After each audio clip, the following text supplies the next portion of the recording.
Hola gente, ¿cómo están? Espero que bien. Yo soy Miguel Ángel Guerrero y sean bienvenidos a mi canal Ángel PC Tutoriales. Bueno, aprendamos a cómo quitar o desactivar las aplicaciones o programas que se inician con Windows 10. Esto es muy fácil de hacerlo, no voy a dar muchas vueltas como lo he visto en otros videos que son de 3, 4, 5, 6 minutos para explicar algo simple. Lo único que les voy a decir es que hagan esto para que su computadora funcione mejor, para que su sistema operativo sea más veloz, ¿ok? Bueno, lo primero que tenemos que hacer es abrir el administrador de tareas.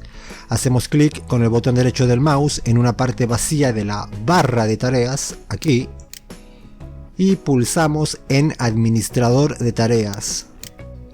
Si es la primera vez que abren el administrador de tareas, puede que les salga así, hacen clic en más detalles. Bueno, una vez estemos en el administrador de tareas, nos vamos a la pestaña inicio, aquí, entramos ahí, y aquí tenemos los programas o aplicaciones de inicio de Windows 10. Esto se habilita o se inicia, mejor dicho, cada vez que encendemos nuestra computadora. No se vayan todavía, ¿ok?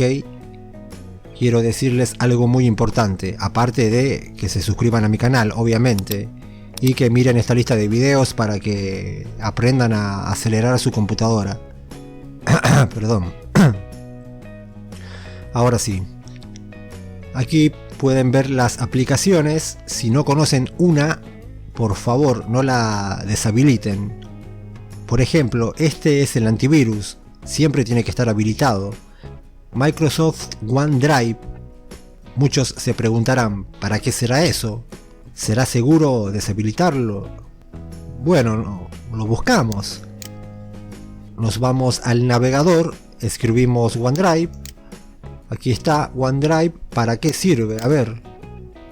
Es el servicio en la nube de Microsoft que le conecta a todos los archivos. Bueno, no me interesa entonces. Entonces, por 2, la voy a deshabilitar, ¿ok? Hacemos clic en OneDrive y luego aquí en el botón deshabilitar. No olviden suscribirse y activar la campanita.